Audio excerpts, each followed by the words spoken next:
Le soleil de la tronche, je suis plus habitué. Devoir mettre mes lunettes, c'est fou quoi. Wow, c'est violent.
Hey, salut tout le monde, vous allez bien? Et vous avez vu, c'est fou. Il y a du soleil, c'est dingue. Ici c'est le premier jour, on est le 27 janvier. C'est le premier jour de soleil de tout l'hiver. Les abeilles n'étaient pas encore sorties une seule fois de manière bien franche. Ça sortait mais une ou deux abeilles quand il y avait une petite éclaircie qui faisait pas trop froid. Mais là aujourd'hui c'est exceptionnel quoi. Le 27 janvier pour attendre la première sortie, le premier vol de propreté. Parce que là l'hiver ça a été vraiment shining hein. On n'a pas vu le soleil, on a battu des records ici il paraît. Au mois de décembre il y a eu 10 heures de soleil en tout et pour tout le mois hein. Donc c'est vraiment c'est peanuts quoi. Donc là ouais, je pouvais pas manquer ça. Alors, je viens au rucher et voilà les petites sortes. C'est pas mal du tout. Ça sort partout hein. À des degrés variables, mais ça sort, elles font caca. La petite crotte là, partout. Elles vont vider leur ampoule rectale. Ça c'est pas mal aussi pour la fin de l'hivernage. Hein. Parce que quand elles se retiennent pendant des semaines, voire des mois, c'est pas top pour elles non plus. Elles peuvent attraper la diarrhée. Donc là c'est bon, je suis assez content, ça va faire du bien. La ponte normalement a repris, j'avais déjà regardé il y a 15 jours, 3 semaines. Ça commençait à chauffer sur les couvre-cadres. Et les grappes étaient un peu moins compactes. Donc ça veut dire que la ponte a repris. On voit là-bas, je ne sais pas si on voit, mais il y a des abeilles qui sont en train de prendre de l'eau sur les tôles. Donc ça aussi c'est pour le couvain. Voilà, une plus, ça sort aussi.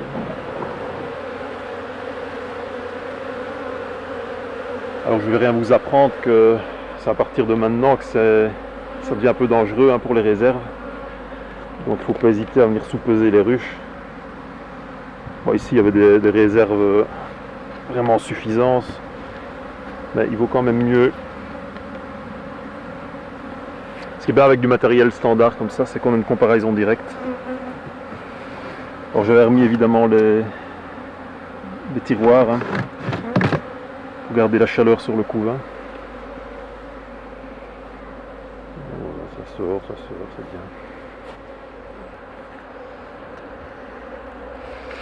Donc voilà, ouais, je voulais vous remercier d'avoir pris de mes nouvelles. Toujours bien sympa. Je suis pas encore au bout de mon parcours hospitalier, mais la moitié est faite. Seconde opération fin février. Et normalement après, je devrais être d'attaque, hein, encore un peu de repos. Puis pour le début de la saison, là vers début avril, ça devrait le faire. Enfin j'espère. Donc ouais, merci à tous, hein. J'ai eu pas mal de messages. Ça fait toujours plaisir. Alors cette saison, qu'est-ce qu'on va faire? Ben, on va un peu revoir tout ce que j'avais J'avais dit l'année dernière, on va faire plus des, je vais pas dire des lives, hein, mais dans les abeilles, quoi, un peu comme Léandre a dit. On va plonger les mains dans les abeilles et essayer d'être plus pratique, tout en gardant un peu de la théorie, parce que ça c'est quand même obligatoire. J'ai une abeille qui chatouille. Donc voilà, on fera de l'élevage, on fera du miel. Qu'est-ce qu'on fera d'autre? Je ne sais pas, on verra. J'ai encore rien, je n'ai pas trop pensé à ça. Je vais un peu tester du matos aussi. Parce que je me questionne pas mal sur en fait l'isolation des ruches. J'étais fort partisan avant de ne pas isoler. On m'a toujours dit ouais, les abeilles chauffent, la grappe n'est pas un volume. Mais j'ai quand même constaté des différences entre les ruches plastiques, les ruches bois et les ruches polystyrène. Il y a quand même des fameuses différences. Donc je vais peut-être tester cette année des ruches complètes, à pas ruchettes, des ruches de production en polystyrène. Voir un peu si je vois une différence en termes de population, surtout en sortie d'hiver. Parce que c'est l'impression que j'avais, c'est d'avoir... moins la ruche était isolée, plus les grappes étaient petites en sortie d'hivernage. Et ça, j'aimerais quand même bien le vérifier, vraiment en comparant les différents types de ruches. Ça peut être intéressant. Maintenant, si vous suivez mon blog, vous avez vu que j'ai isolé le dessus des ruches Nico. Je ne sais pas si on peut le voir. Ouais, je vais poser la caméra.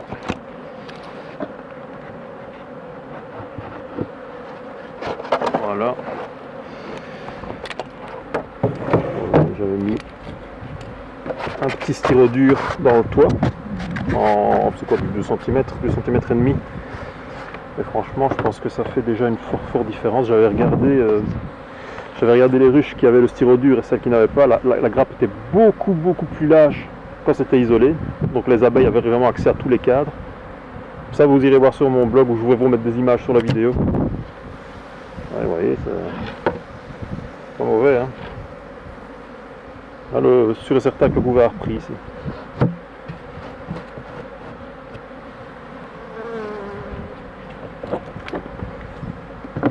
Donc voilà ce qu'on peut dire. Ah, c'est bon de prendre un bain d'abeilles. Ça, c'est toujours le plaisir au printemps. C'est toujours le plaisir de venir prendre un petit bain d'abeilles. Et tant pis si on a une piqûre. Ça fait partie des plaisirs. Je sens qu'il y a des abeilles sur la tête.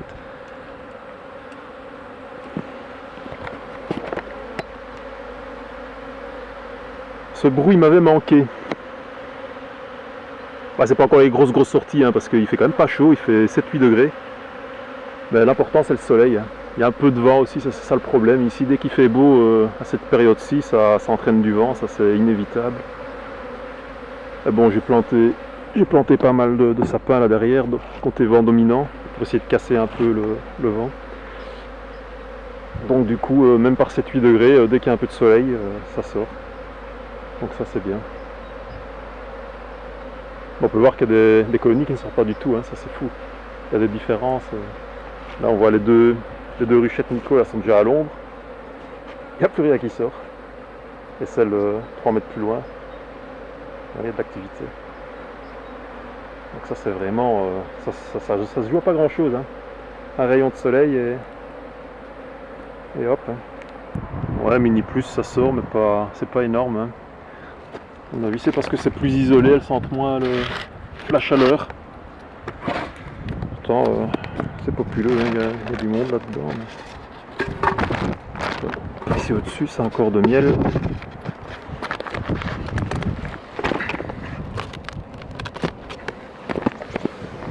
Bon voilà, à l'intérieur, il y a du peuple, hein. Et voilà, elles sortent beaucoup moins parce que c'est beaucoup plus isolé. Et le rayonnement solaire a moins d'impact direct que sur une ruche plastique. Là, le plastique, ça chauffe directement. Hein. On peut mettre la main sur le toit. Tandis que le polystyrène, là, c'est... Ah bon, voilà, ça je vois. Bon, hein, voilà, ça n'a pas duré. Hein. C'était trop beau. Une journée de soleil, pas folle à l'abeille. Hein. On n'a pas non plus attrapé des coups de soleil au mois de janvier. Enfin, bon. J'avais encore un ou deux trucs à vous dire. Bon, un point de vue hivernage, là ça se passe bien. Pour l'instant, il n'y a pas de perte, les grappes sont belles. Pas de perte, sauf une. J'ai une mini plus qui est crevée. C'est celle-ci. Et en fait, c'est une mini plus dans laquelle j'avais mis une reine qui m'avait semblé fort sensible, donner une colonie qui est fort sensible à varroa.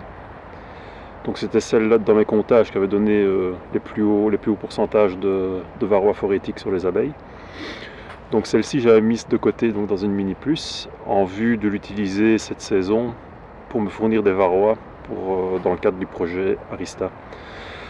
Donc je ne l'ai pas traité et voilà, sans surprise, c'est la seule perte. Donc vous croyez aux coïncidences, moi j'ai un peu du mal. Donc voilà, on va un peu ouvrir, voir un peu ce qui s'est passé. Ouais.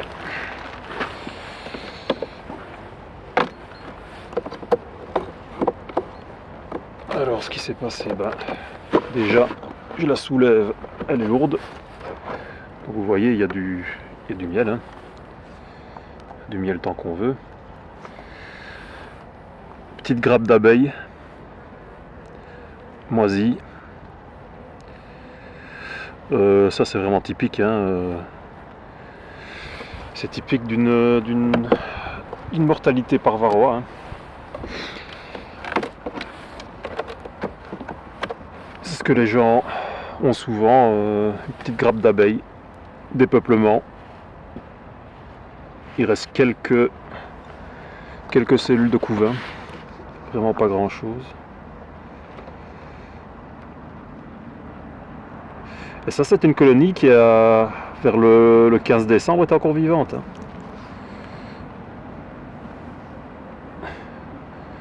Toute petite abeille.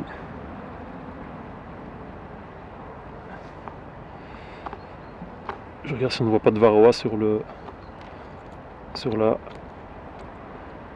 nymphe, mais ils sont morts dans le fond de la cellule. Donc voilà, ici c'était des colonies qui n'ont pas reçu de sirop, elles sont sur leur miel, hein. On voit qu'il y a du miel en suffisance, c'est bourré de miel. Donc ça c'est sur 2 corps.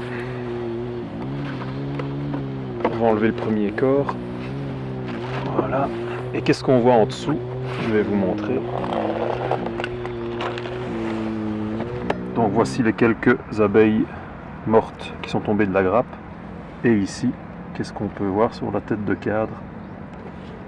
Des dizaines de varrois. Voilà. Plein de varrois, bourrés de varrois morts. Donc voilà, il n'y a pas... Le constat est vite fait, hein. Il n'y a pas de surprise. On peut dire que la colonie est morte de varroa. Alors pour revenir au traitement, suite à un des épisodes de Goadi, on m'a dit oui Fred, pourquoi est-ce que toi tu traites tes colonies? Goadi lui a dit qu'il ne traitait pas. Ouais mais les gars, il faut vous mettre dans les mêmes conditions. Goadi traite à la pivare, donc c'est un traitement de longue durée qui commence au retrait des hausses vers, c'est par exemple la Belgique, vers le 15 juillet.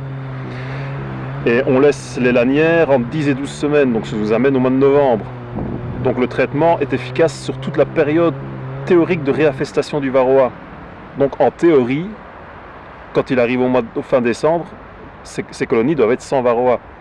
Si vous faites un traitement flash début août, fin juillet, début août, vos varroas et vos abeilles, si l'automne est beau, ils auront août, septembre, octobre et peut-être novembre, 2 mois, plus de 2 mois pour se refaire. Hein.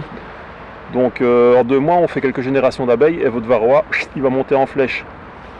Donc attention, hein, si vous traitez par autre chose que de la pivard, il faut quand même faire des comptages et vérifier vers le 1er décembre que vous n'avez pas de trop grosses quantités de varroa dans vos ruches. Sinon c'est la catastrophe. Hein. Là vous aurez des colonies qui s'effondrent. Hein. Je ne vais pas vous faire à dessin, vous avez bien vu. Hein. Donc voilà, qu'est-ce qu'on peut dire d'autre? L'hiver n'est pas fini. D'ailleurs on annonce du gel normalement fin de semaine prochaine. Donc l'hiver va commencer seulement début février. Super. N'hésitez pas à sous-peser régulièrement vos ruches, surtout les essaims en 5-6 cadres. Parce que j'en ai certains moi ici qui démarrent assez fort, donc les réserves là ça va. Début d'hiver c'est quelques dizaines de grammes par semaine, et là maintenant ça peut monter franchement à plusieurs centaines de grammes, hein, voire 1 kg en fin d'hivernage par semaine. Donc ce serait con de perdre vos colonies à cause d'une famine. Donc vérifiez bien ça. Nous on se retrouve je ne sais pas quand. On verra, il n'y a pas encore grand chose à dire pour l'instant. Je vais déjà vous annoncer un petit quelque chose pour le mois d'avril. En fait je ferai un meet-up. C'est comme ça qu'on appelle, j'ai appris le terme il n'y a pas longtemps, la semaine dernière. Je ferai un meet-up, je serai présent aux portes ouvertes du magasin apicole Bee-Box World. Et donc c'est les 20 et 21 avril. Je serai présent. On diffusera certainement mes vidéos. Et on fera une petite séance de questions-réponses. Et voilà, donc, ou peut-être juste boire un verre, hein, comme vous voulez. Donc voilà, on en reparlera, je referai une petite vidéo consacrée à ce sujet-là en temps voulu. Donc voilà, je vous laisse, à plus tard, ciao ciao.